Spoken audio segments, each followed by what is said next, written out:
people might come in and say, holy cow, it looks like a school of fish. Others come in and they say, oh, it's like the universe. This is like galaxies. Other people see cells or DNA. And really the piece is intended to embody relationships of complexity, interdependence, chaos, which are really patterns that we see at all scales and in all places in the universe.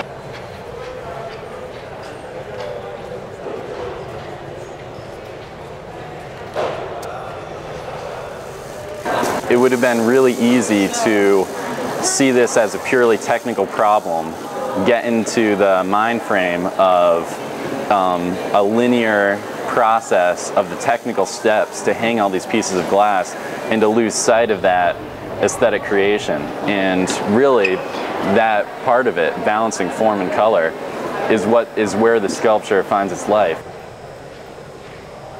Glassblowing is a really ancient art form, kind of invented by the Egyptians, but we use a technique that most resembles the technique the ancient Romans used. And so there's a ceramic crucible of molten glass. We take hollow steel blowpipes, and it's kind of like gathering honey on a honey ball. You dip the tip of the blowpipe into the glass, turn, and kind of scoop it to where you're constantly turning to keep the glass on center.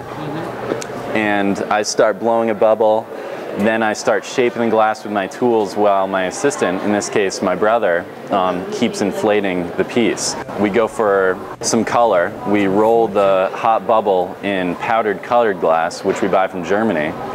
The real magic of this piece happens in after the final heat, the final set of moves. And so what happens is I have a partially inflated bubble.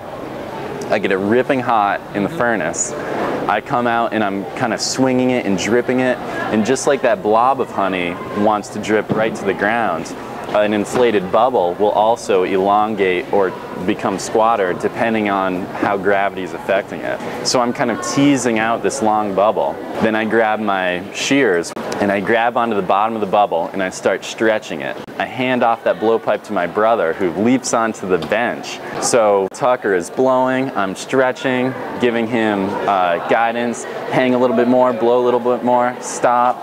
And it's this really fluid kind of jiggling into shape. You need to really move the way the glass moves. And as soon as you stop moving like that, as soon as you become rigid and mechanical, the glass will not do what you want it to do. So it was a good friend of mine, Craig Bunton, who helped me hang the pieces. And it worked really great with Craig because we have a lot of trust, we have great communication skills with each other, in part because we're rock climbing buddies. And so a lot of the same traits that make a good rock climbing partner also make a good assistant in hanging glass 4 stories up.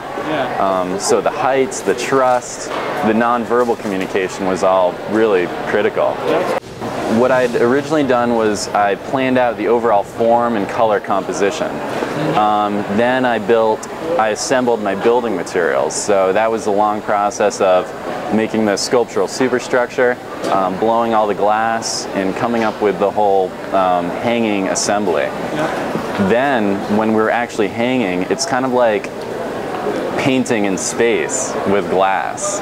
So we had this overall composition that we were shooting for, and it was a really painstaking process of moving pieces around, adding pieces, taking some away, to try to achieve the overall form and color composition that we'd planned, but also kind of the gestalt, the experience of movement and of flow and of growth, which is really the essential property that I was trying to communicate.